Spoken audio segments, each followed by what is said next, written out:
আসসালামু আলাইকুম। 2 নম্বর ক্লাস শুরু করতে যেতেছি। আজকে তেজস্ক্রিয়তার ম্যাথ করব। এখানে 1 নম্বর অঙ্কটা বলছে একটি তেজস্ক্রিয় পদার্থের অর্ধায়ু 10 দিন। তাহলে আমরা যদি অঙ্কটা করতে যাই আগে মানটা লিখি যে কি কি মান দেওয়া আছে। গিভেন অর্ধায়ু মানে টি হাফ লাইফ, অর্ধেক পরিমাণ শেষ হতে তার সময় লাগবে 100 দিন, 100 ডেজ।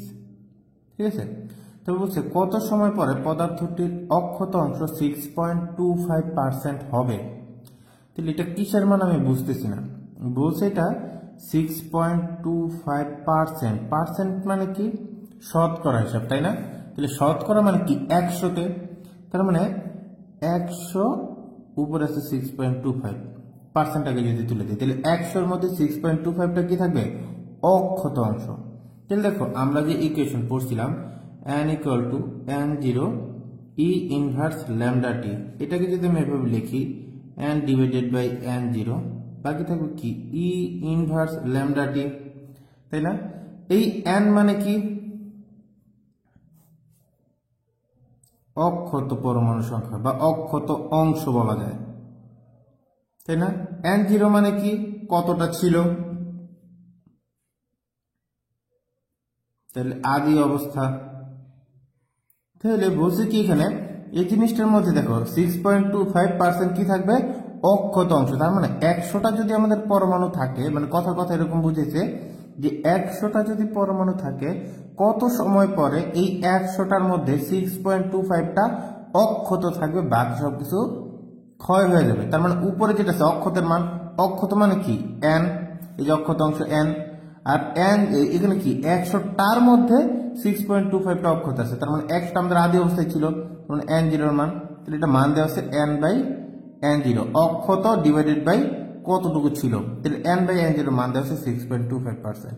n মানে কি অক্ষত অংশ, 6.25টা অক্ষত থাকবে 100টার মধ্যে কত সময় পরে, সেটি এর মানটা আমাদের চাইছে। তাহলে n/n0 এর মান দেওয়া আছে 6.25 ডিভাইডেড বাই 100 ই। এখন যদি আমি এটি এর মানটা তো আমাদের দাও, এটি এর মানটা তো আমাদের অ্যান্সার চাইছে, তার মানে কি ল্যামডার মানটা আমাদের লাগবে না। ল্যামডার মানটা যদি বের করতে পারি তাহলে আমাদের কাজ শেষ। এখন কথা হলো ল্যামডার মানটা কিভাবে বের করবো? ল্যামডার মানটা বের করবো হাফ লাইফ থেকে, কারণ আমরা জানি we know T half life equal to কি 0.693 ডিভাইডেড বাই ল্যামডা, এটা আমরা জানি। তাহলে হাফ লাইফের মান দেওয়া আছে 100, 0.693 ডিভাইডেড বাই ল্যামডা। তাহলে এখান থেকে যদি করি তাহলে ল্যামডা ইকুয়াল টু কি লেখা যায় 0.693 ডিভাইডেড বাই 100। দেখো 0.693 কিন্তু কোনো একক নাই, এই টি হাফ লাইফের মান আছে ডেজ, তাহলে ডে কি এখানে ভাগ হয়ে গেছে, তার মানে কি 1/days। ল্যামডা মান কি 1/days। ল্যামডা মান এখানে তোমার কোনো বাধ্যবাধকতা নাই যে তোমার দিনে রাখতে হবে, মিনিটে রাখতে হবে, সেকেন্ডে রাখতে হবে, বছরে, যুগে, মানে তোমার যা ইচ্ছা তুমি সেটা রাখো, একটার মধ্যে রাখলেই হলো, এখানে কোনো বাধ্যবাধকতা নাই। তাহলে ল্যামডার মান আমরা পাই গেছি, ল্যামডার মানটা এখানে বসে দেবো -0.693 ডিভাইডেড বাই 100 ইন্টু টি। এখন যদি আমরা এখান থেকে ক্যালকুলেশন করি তাহলে আমি কিসে সরাসরি মান পাই যাবো যে কত দিন পরে এত অংশ অক্ষত থাকবে। তাহলে এটা টি এর মান হবে 400 ডেজ। এটা আমাদের অ্যান্সার, যে 400 দিন পরে মোট যতটুকু ছিল তার মধ্যে 6.25টা অক্ষত থাকবে, বাকি সবকিছু ক্ষয় হয়ে যাবে। এটা আমাদের একটা অঙ্ক চলে গেল। 2 নম্বর অঙ্কটা যদি দেখি, এখানে বলছে কি কোন তেজস্ক্রিয় পদার্থের অর্ধায়ু 15 ঘন্টা, মান লিখে আগে গিভেন অর্ধায়ু t half life equal to 15 hour. দেখছো আগেরটা কিন্তু দিনে দেওয়া ছিল, এখানে কিন্তু আবার আওয়ার, মানে এটা কোনো ফ্যাক্ট না যে তুমি কোন এককে রাখতেছো, ঠিক আছে, একটা রাখলে হইতেছে। T half life equal to 15 hour. বলছে ওই বস্তুর প্রারম্ভিক ভর 42 গ্রাম। তাহলে প্রারম্ভিক অবস্থায় যতটুকু ভর থাকে বা প্রারম্ভিক অবস্থায় যতটুকু পরমাণুর সংখ্যা থাকে ওটাকে আমরা n0 দ্বারা প্রকাশ করছিলাম, মানে 0 সময়ে যতটুকু পরমাণু। এবং পরমাণু সংখ্যার জায়গায় জাস্ট ভর দিছে, তাহলে সিস্টেম আমাদের একই। n0 মানে প্রারম্ভিক অবস্থা, এখন প্রারম্ভিক অবস্থায় পরমাণুর সংখ্যাও দেওয়া থাকতে পারে, প্রারম্ভিক অবস্থায় ভরও দেওয়া থাকতে পারে। n0 মানে প্রারম্ভিক অবস্থা নিয়ে কাজ করবো, এটা করলে আমাদের হবে, ঠিক আছে। তাহলে n0 মান দেওয়া হচ্ছে 42 গ্রাম। তো প্রশ্নে বলছে 60 ঘন্টা পরে কতটুকু অবশিষ্ট থাকবে, তার মানে টি এর মান দেওয়া আছে 60 আওয়ার, কতটুকু অবশিষ্ট থাকবে, তার মানে এন, এন মানে কি অক্ষত অংশ, এন ইকুয়াল টু হোয়াট। তাহলে আমরা যদি এন বাই এন জিরো দিতে চাই, সূত্র দিতেছে কি n equal to n zero e inverse lambda t, ল্যামডার মান তো জানি না, ল্যামডার মানটা পাবো হাফ লাইফ থেকে, তাহলে আমরা টি হাফ লাইফ ইকুয়াল টু জানি 0.693 ডিভাইডেড বাই ল্যামডা, হাফ লাইফের মান দেওয়া আছে 15 ঘন্টা, 0.693 ডিভাইডেড বাই ল্যামডা। এখান থেকে ক্যালকুলেশন করলে ল্যামডার মান পাওয়া যাবে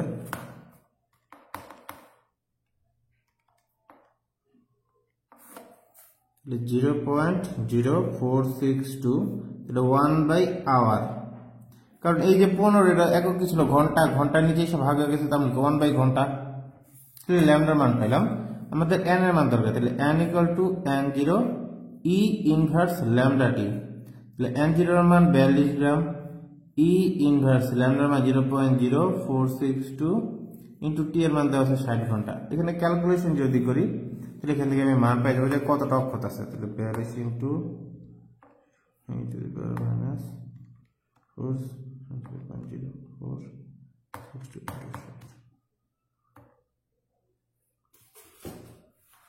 তাহলে এটা মান হবে 2.625, তাহলে এত গ্রাম, তার মানে 60 ঘন্টা পরে এতটুকু আমাদের অবশিষ্ট থাকবে, এটা আমাদের অ্যান্সার। তোমরা দেখো এই যে ইটা কিভাবে তুলবা, ইটা তুলবো কিভাবে, দেখো এই যে শিফট দিয়ে লন দিবা, লন দিলে দেখবে যে ই আইসা পড়ছে, তাহলে ই এর উপরে যাই কিছু দিবে দেখবে এটার উপরে পাওয়ার হিসেবে নিয়ে নেবে। তাহলে এখানে ইটা আছে, এটা কিভাবে লিখবা, ই লিখবা, শিফট দিবা, তারপরে লন দিবা, তাহলে লন দিলে এটা ই টু দি পাওয়ার এসে পড়বে, ঠিক আছে।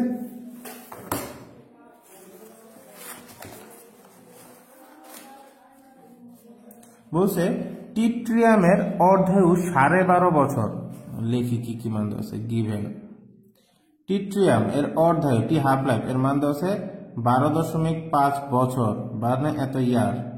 বলছে 25 বছর পর, তার মানে সময়ের মান দেওয়া আছে 25 ইয়ার, 25 বছর পর একটি নির্দিষ্ট টিট্রিয়াম বস্তুখণ্ডের কত অংশ অবশিষ্ট থাকবে, কত অংশ অবশিষ্ট থাকবে, তার মানে আমাদের মোট কতটুকু ছিল সেটাও কিন্তু দেওয়া নাই, তাহলে মোট ভরের কত অংশ, তার মানে চাইছে কি n by n zero, n zero কতটুকুর মধ্যে কতটুকু আমাদের অবশিষ্ট আছে সে মানটুকু আমাদের চাইছে। তাহলে আমাদের এই এন বাই এন জিরো মান পাইতে হলে আমাদের ল্যামডার মান লাগবে, ল্যামডার মান পাবো আমার হাফ লাইফ থেকে, তাহলে t half life equal to 0.693 divided by lambda, তাহলে হাফ লাইফের মান দেওয়া আছে 12.5 বছর, 0.693 ডিভাইডেড বাই ল্যামডা, কিন্তু ক্যালকুলেশন করলে ল্যামডার মান পাবো 0.693 ডিভাইডেড বাই 12.5, মান পাবো 0.0554, তাহলে কি হবে 1/ইয়ার, কারণ ইয়ারটা এখানে এসে ভাগ হয়ে গেছে। তারপরে আমাদের বলছে কত অংশ অবশিষ্ট থাকবে, তাহলে আমরা আবার যদি সূত্র দিই n equal to n zero e inverse lambda t, তাহলে n এর মান কত আছে, দেখো n এর মান তো দেওয়া নাই, তাহলে আমরা n বাই n জিরো যদি করি তাহলে বাকি থাকে ই ইনভার্স ল্যামডা টি, ল্যামডার মান পেয়েছি 0.0554 আর সময়ের মান বলছে 25 বছর, তাহলে 25 যদি আমরা ক্যালকুলেশন করি তাহলে n বাই n জিরোর মান পাবো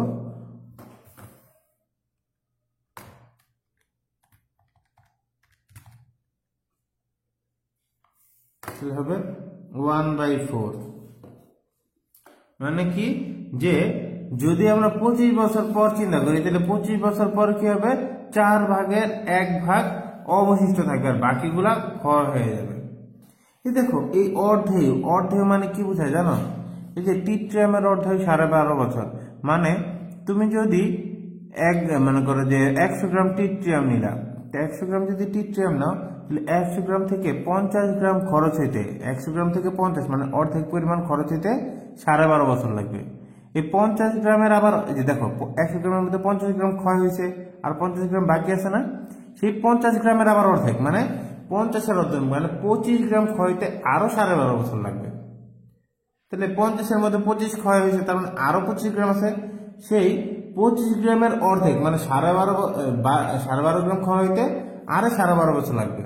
আবার 12.5 বছরের অর্ধেক তার মানে কত 6.75, এই এতটুকু ক্ষয় করতে আরো 12.5 বছর, মানে প্রথম যতটুকু আছে তার অর্ধেক পরিমাণ খরচ করতে 12.5 বছর, তারপরে যতটুকু অবশিষ্ট আছে তার অর্ধেক খরচ করতে আরো 12.5 বছর, তারপর অক্ষত যতটুকু থাকলো তার আবার যদি অর্ধেক করতে চাই তাহলে সেখান থেকে কি হবে, আরো 12.5 বছর লাগবে। তো এই কারণে হয় কি যে অনেক লং টার্ম একটা প্রসেস, এই তেজস্ক্রিয়তাটা এই হইতে সেই সাথে অনেক লম্বা একটা প্রসেস হয়ে যায়।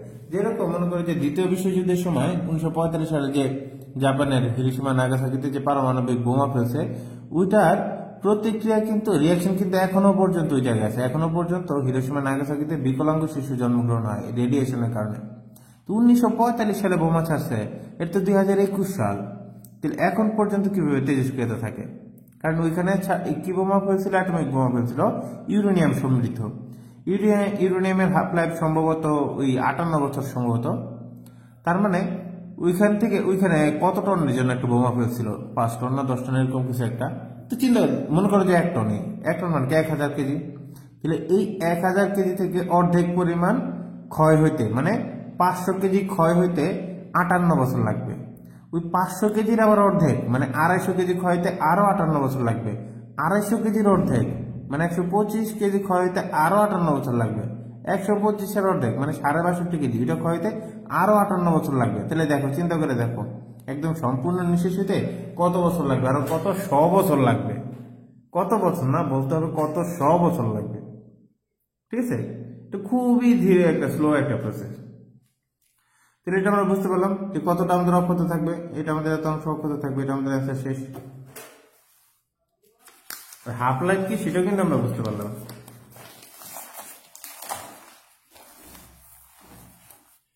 4 নম্বরটা দেখো, এই অঙ্কটা দুইটা আসছিল, বলছে 1 খণ্ড রেডনের 60% ক্ষত হতে কত সময় লাগবে?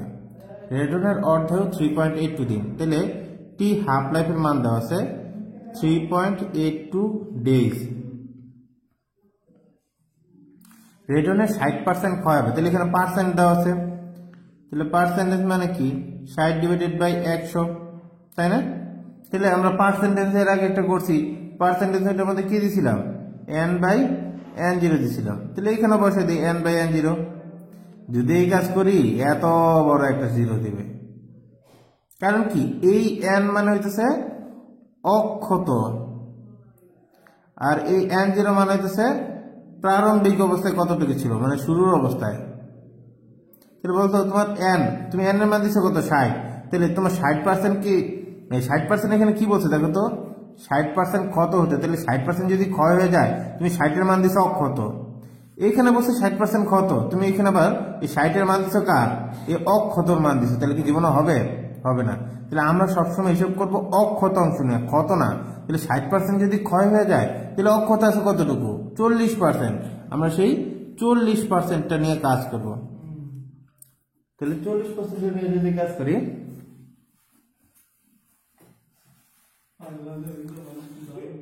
তাহলে 40% নিয়ে যদি আমরা অক্ষত অংশ নিয়ে যদি কাজ করি, তাহলে দেখো এটাকে যদি লিখি আমি n/n0, তাহলে সেটা কিন্তু হবে, কারণ এই 100% মানে নিচে হইতেছে 100, উপরে হইতেছে 40, মানে 100 গ্রাম যদি আমাদের পরমাণু থাকে, মানে 100 গ্রাম যদি তেজস্ক্রিয় মৌল থাকে, এর মধ্যে কি হবে 40 গ্রাম থাকবে অক্ষত, বাকি 60% ক্ষয় হয়ে যাবে। এই n মানে হইতেছে অক্ষত, আর n0 মানে হইতেছে প্রারম্ভিক। ঠিক আছে, তাহলে আমাদের এই অঙ্কটা প্যাচ কিন্তু এই জায়গায় যে পার্সেন্টেজ দেখলেই কিন্তু n/n0 বসায় দেওয়া যাবে না, দেখতে হবে যেটা কি ক্ষত দেওয়া আছে নাকি অক্ষত দেওয়া আছে। যদি ক্ষত দেওয়া থাকে তাহলে ক্ষত থেকে আমাদের অক্ষত অংশ বের করে তারপর আমাদের করতে হবে। ঠিক আছে, আমরা সবসময় কি করবো, অক্ষত অংশ কতটুকু বাকি আছে সেই অংশ নিয়ে কাজ করবো। তাহলে n/n0 মান দেওয়া আছে 40/100। এখন তো আমাদের কোনো সমস্যা নেই, আমাদের কি বলছে যে কত সময় লাগবে 60% ক্ষত হতে, তাহলে আমাদের টি এর মান চাইছে, আমাদের হাফ লাইফের মান দেওয়া আছে, আমরা জানি half life equal to 0.693 divided by lambda. তাহলে হাফ লাইফের মান দেওয়া আছে 3.82, 0.693 ডিভাইডেড বাই ল্যামডা। এখান থেকে lambda equal to 0.693 divided by 3.82, তাহলে মান হইতেছে 0.1814 এত। দেখো এই 3.82 কি দিন, এটাই তো এখানে যা ভাগ হয়েছে, তাহলে একক কি হবে 1/days। তাহলে আমি হাফ লাইফ ল্যামডার মান পাইলাম। আমাদের বলছে কত সময়, মানে টি এর মান দিয়েছে। টি এর মান আমাদের ইকুয়েশন হইতেছে n equal to n0 e inverse lambda t. তাহলে n বাই n0 যদি লিখি ইকুয়াল টু কি হবে, ই ইনভার্স ল্যামডা টি। তাহলে n বাই n0 এর মান কত, n বাই n0 মান হইতেছে 40/100। কারণ কি 60% তো ক্ষয় হয়ে গেছে, 40% অক্ষত আছে, সবসময় অক্ষত নিয়ে কাজ করবো। তাহলে 40/100 ইকুয়াল টু ই ইনভার্স ল্যামডার মান দেওয়া আছে 0.1814 ইন্টু টি। এখান থেকে ক্যালকুলেশন করলে আমরা টি এর মান পাবো 5.05 এত ডেজ।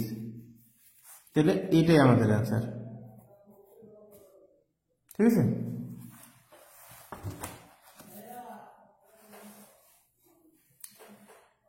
ছয় নম্বর অঙ্কটার মধ্যে দেখো, এখানে বলছে কি পটাশিয়ামের অর্ধায়ু 18.3 ইন্টু 10⁸ বছর। তাহলে আমরা দেখি মান কি কি দেওয়া আছে। গিভেন অর্ধায়ু t half life equal to 18.3 into 10⁸ এত কি বছর। ক্ষয় ধ্রুবকের মান বের কর, মানে ল্যামডা ইকুয়াল টু হোয়াট। তারপর বলছে পটাশিয়ামের প্রতি গ্রাম থেকে প্রতি সেকেন্ডে কি পরিমাণ বিটা কণা নির্গত হবে সেটা বের করো। তাহলে দেখো ওইটা বাদ দিয়ে আমরা প্রথম কথাটুকু দেখি যে পটাশিয়ামের উপর পাওয়ার আছে 40, এটা দ্বারা কি বুঝাইতেছে। তাহলে আমরা যদি কোনো পরমাণুকে প্রকাশ করতে চাই তাহলে আমরা কি লিখি, নিচে লিখি পারমাণবিক সংখ্যা, উপরে লিখি পারমাণবিক ভর। তার মানে উপরে যে 40টা দেওয়া আছে এটা কি পারমাণবিক ভরের মান দেওয়া আছে, তাই না। কথা হচ্ছে এই যে আমাদের পারমাণবিক ভর দেওয়া আছে পটাশিয়াম, পটাশিয়ামের পারমাণবিক সংখ্যা তো 19, তাই না। তাহলে পারমাণবিক ভর কত 39 হওয়ার কথা। এবং কথা হচ্ছে 39 হওয়ার কথা, কিন্তু তারা এখানে বলে দিচ্ছে যে পটাশিয়াম যেটা তারা ইউজ করছে তার পারমাণবিক ভর 39 না, সেটা পারমাণবিক ভর 40। আচ্ছা আমাদের সমস্যা নাই, 40 হোক, আমাদের কোনো সমস্যা নাই। আচ্ছা তাহলে সর্বপ্রথম আমাদের বলছে যে ক্ষয় ধ্রুবকের মান বের করো। তাহলে আমরা কি ক্ষয় ধ্রুবকের মান বের করি। আমরা জানি t half life equal to কি 0.693 ডিভাইডেড বাই ল্যামডা। তাহলে টি হাফ লাইফের মান 18.3 into 10⁸ equal to 0.693 divided by lambda. এখানে ক্যালকুলেশন করলে ল্যামডার মান পাবো 0.693 ডিভাইডেড বাই 18.3 ইন্টু 10⁸। তাহলে 3.7868 ইন্টু 10⁻10 একক কি হবে দেখো, এটা কি বছর। তাহলে এখানে কি হয়ে যাচ্ছে 1/ইয়ার। তাহলে ক্ষয় ধ্রুবকের মান আমরা পাইলাম। কারণ বলছে প্রতি গ্রাম পটাশিয়ামের প্রতি গ্রাম থেকে প্রতি সেকেন্ডে কি পরিমাণ বিটা কণা নির্গত হবে। আচ্ছা বিটা হোক আর আলফা হোক ওইটাতে আমাদের কোনো সমস্যা নেই, কণা তো নির্গত হবে, তাই না। তাহলে প্রতি সেকেন্ডে যে কটা কণা নির্গমন হবে এটাকে পরমাণু নির্গমনের হার বলতে পারি, অথবা পরমাণু ক্ষয়ের হার বলতে পারি। তো পরমাণু ক্ষয়ের হার আমরা একটা সূত্র বসিয়েছিলাম, ওই যে ক্ষয়ের তেজস্ক্রিয়তার ক্ষয়ের সূত্র, পরমাণু ক্ষয়ের হার অক্ষত পরমাণু সংখ্যার সমানুপাতিক, সূত্র পড়ছিলাম মনে আছে। ওইখান থেকে কি পড়ছিলাম যে dN/dt equal to minus lambda n। Minus দ্বারা কি বুঝেছিলাম, মাইনাস দ্বারা বুঝেছিলাম ডিরেকশন, যে একটা বাড়লে আরেকটা কমে। তাহলে আমাদের এখন অঙ্ক করার সময় মাইনাসটা না দিলে হবে, মাইনাসটা আমি দিব না। তাহলে dN/dt এটা কার মান, প্রতি সেকেন্ডে কয়টা পরমাণু ক্ষয় হইতেছে সেটা হলো আমাদের dN/dt এর মান, তাই না। তাহলে dN/dt এর মান আমি যদি প্রতি সেকেন্ডে কয়টা পরমাণু নির্গত হয়, এই dN/dt এর মান যদি আমি পাইতে চাই, আমাদের অ্যান্সার কিন্তু এটা দিয়েছে যে প্রতি গ্রাম থেকে প্রতি সেকেন্ডে কয়টা বিটা কণা নির্গত হবে। তাহলে প্রতি সেকেন্ডে যে কটা কণা নির্গত হয় এটা কি পরমাণু নির্গমনের হার না। তাহলে dN/dt, সেই dN/dt এর কিন্তু আমাদের মান চাইছে। তাহলে dN/dt যদি মান পাইতে চাই তাহলে আমাদের ল্যামডার মান লাগবে, n এর মান লাগবে। কারণ বলছে কি ল্যামডার মান দেওয়া আছে তো 1/ইয়ার। তাহলে প্রতি বছরে এতটা করে পরমাণু ক্ষয় হবে, এটা হলো ল্যামডার মান। আমাদের ল্যামডার মানটা দরকার, এই dN/dt এর মানটা দরকার প্রতি সেকেন্ডে। তাহলে dN/dt এর মান যদি প্রতি সেকেন্ডে বের করতে হয় তাহলে ল্যামডার মানটা তো প্রতি বছরে রাখলে হবে না, ল্যামডার মানটা কনভার্ট করে কিছু নিয়ে যেতে হবে, প্রতি সেকেন্ডে নিয়ে যেতে হবে। তাহলে আগে ল্যামডার মানটা কনভার্ট করি। ল্যামডা ইকুয়াল টু কি হবে 3.7868 ইন্টু 10⁻10। এটা কি আছে নিচে আছে প্রতি বছর, প্রতি বছর মানে কি এক বছর, এক বছর মানে 365 দিন, আর একদিন মানে 86,400 সেকেন্ড। তাহলে কি হয়ে গেল 1/সেকেন্ড হয়ে গেল। তাহলে ল্যামডার মানটা দেখি কত হয়, ক্যালকুলেশন করে একটু সাইডে লিখে রাখি।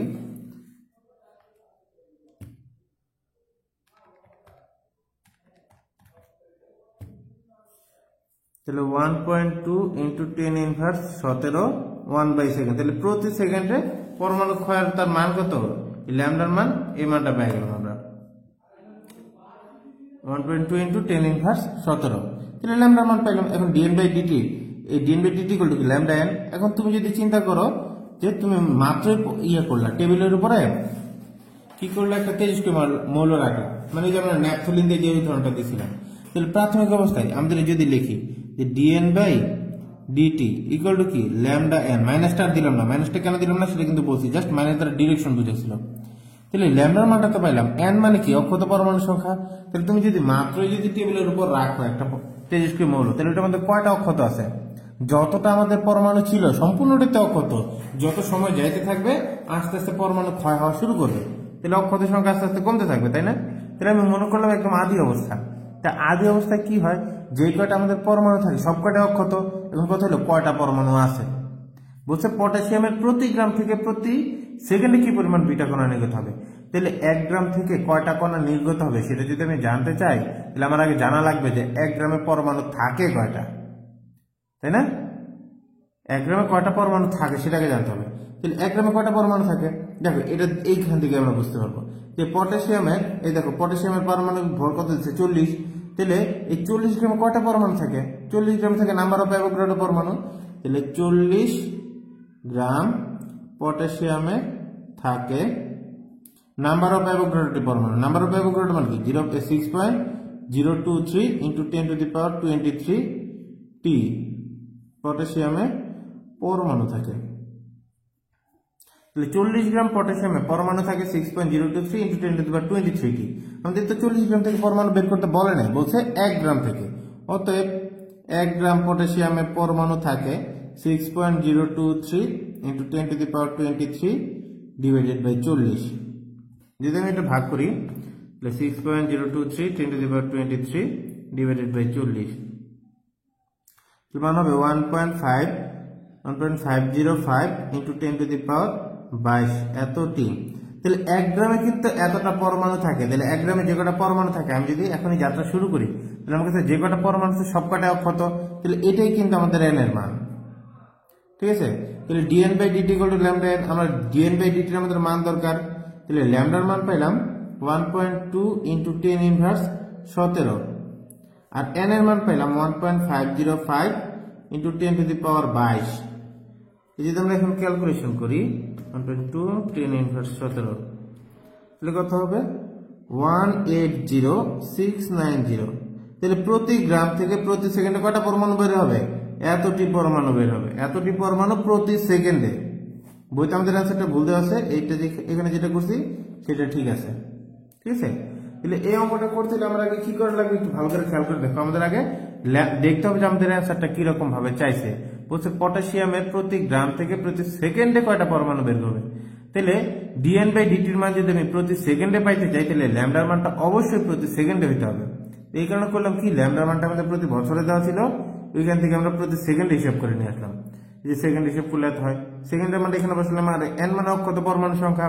অক্ষত কয়টা? যখন তুমি যাত্রা শুরু করছো তখন তোমার কাছে যে কয়টা পরমাণু ছিল সব কয়টাই অক্ষত, ঠিক আছে?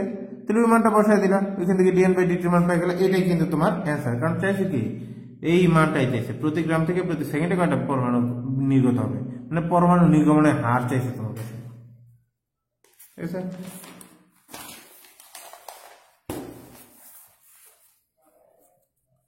তোমার বলছে 1 গ্রাম রেডিয়াম হতে প্রতি সেকেন্ডে 3.5 into 10 to the power 10 alpha কণা নির্গত হয়। তাহলে এইখানে দেখো 1 গ্রাম হতে প্রতি সেকেন্ডে এতটা কণা নির্গত হয়। তাহলে এই যে মান প্রতি গ্রাম থেকে প্রতি সেকেন্ডে যে কটা পরমাণু নির্গত হয়, এটা কি পরমাণু নির্গমনের হার না? অবশ্যই এটা কিন্তু পরমাণু নির্গমনের হার। এখানে কিন্তু সরাসরি তোমার সেই পরমাণু নির্গমনের হারের মানটাই কিন্তু দেওয়া আছে। তাহলে গিভেন কি কি দেওয়া আছে, dN by dt, dN by ডিটির মান কত 3.5 ইন্টু 10 টু দি পাওয়ার 10, ঠিক আছে? তাহলে প্রতি গ্রাম থেকে প্রতি সেকেন্ডে এতটা কণা নির্গমন হয়, তার মানে ডিএন বাই ডিটির মান এত।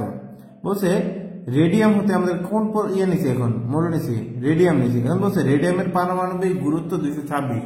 এখন পারমাণবিক ভর যত, পারমাণবিক গুরুত্বও কিন্তু তত। তাহলে পারমাণবিক গুরুত্বের মান 226 যেহেতু, তার মানে পারমাণবিক ভরের মান 226। বলছে অ্যাভোগাড্রো সংখ্যা 6.023 ইন্টু 10 টু দি পাওয়ার 23। বলছে রেডিয়ামের অর্ধায়ু নির্ণয় করো।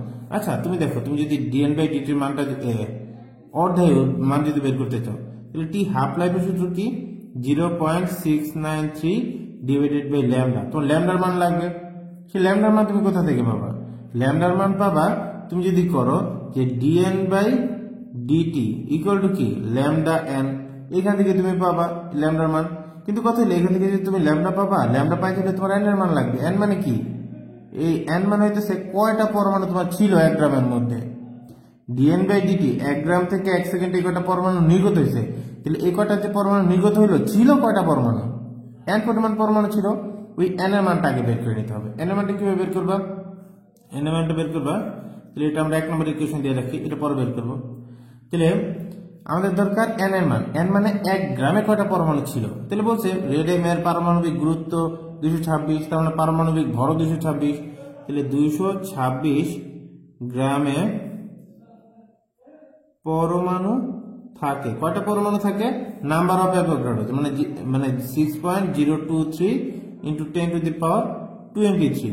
অতএব 1 গ্রামে পরমাণু থাকে কয়টি? তাহলে 6.023 into 10 to the power 23 divided by 226।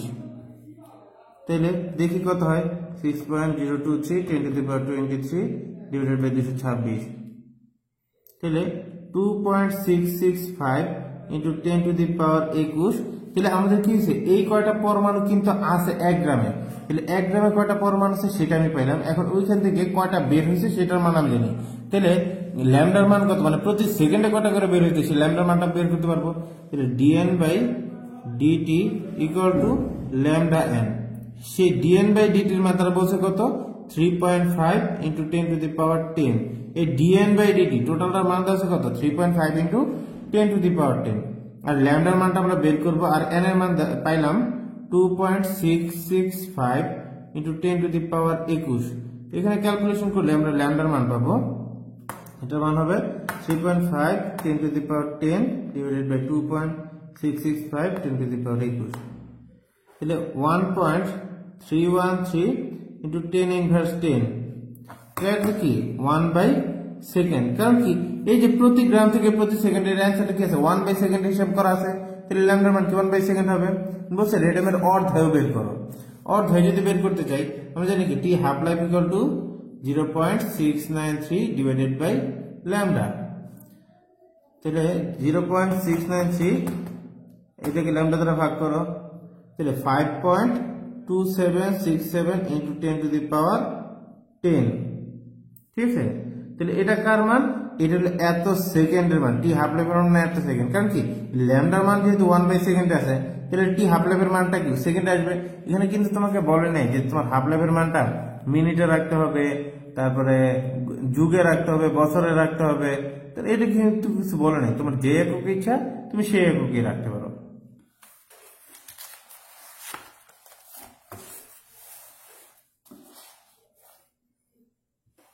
আট নম্বর অঙ্কটা যদি দেখি, এখানে বলছে কি কোন একটি তেজস্ক্রিয় বস্তুর অর্ধেয় 6.93 দিন। তাহলে লিখি অর্ধেয় মানে টি হাফ লাইফ, টি হাফ লাইফের মান দেওয়া আছে 6.93 এত দিন মানে এত ডেজ। বলছে কতদিন পর এই তেজস্ক্রিয় মান 1 কি অবশিষ্ট থাকবে। 1 মানে 10-এর মধ্যে 1 ভাগ কি থাকবে? অবশিষ্ট থাকবে। তাহলে অবশিষ্ট, তাহলে 10-এর মধ্যে 1 ভাগ অবশিষ্ট থাকবে। যতটুকু অবশিষ্ট থাকবে সেটা কি n এর মান, আর যতটুকুর মধ্যে সেটা কি n0 এর মান।